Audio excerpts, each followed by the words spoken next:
So what really sets Khara Kapas premium today? What makes a line premium? How you started your brand and how you started from zero to your maybe first 100 paying customers. Okay. So Khara Kapas, as I mentioned earlier also, it was very organic. Yeah. It was my instinct, which I still tell people that always follow your instinct. I love clothes. I've loved clothes always. I come from a hardcore design and art background. I'm a fine artist. I paint, studied fine art, and then, of course, design. Yeah. So when I started, uh, it was basically I was working in the corporate setup for a couple of years, maybe three years. Okay. It was a short stint, and it started because I didn't know what I wanted to do when I came back to India after my studies.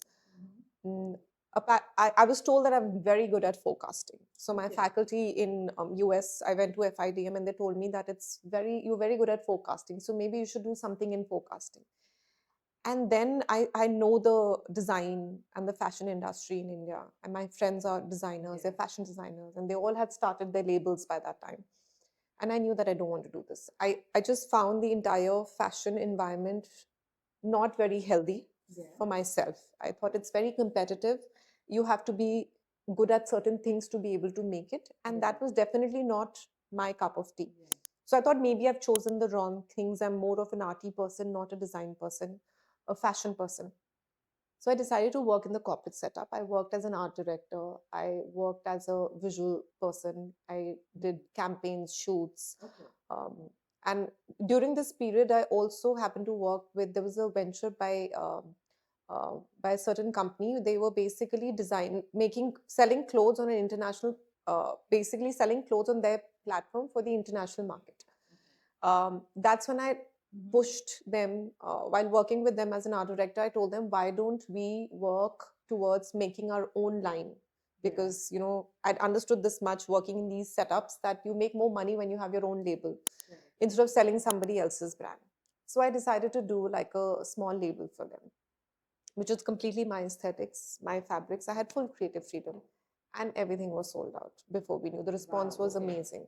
So that small experiment was enough for me to know that, okay, you're ready, you can do this on your own. And I think also the whole thing, I don't, so in my life, I don't have gray, it's black or white.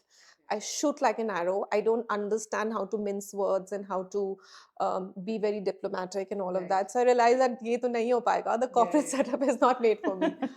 And Which year was this, by the way, just to define a timeline? 2014, Okay. also the year that I got married. Okay. And I used to come home fuming, furious, always upset about this happened in office and that happened in office. And now, this I'll tell you, but honestly, when I would come back, my husband would say that should be, this is not meant for you. You need to do something of your own. At least you'll not be so frustrated when you come back home. And he saw a lot of creativity in me, and he would always push me to do something of my own.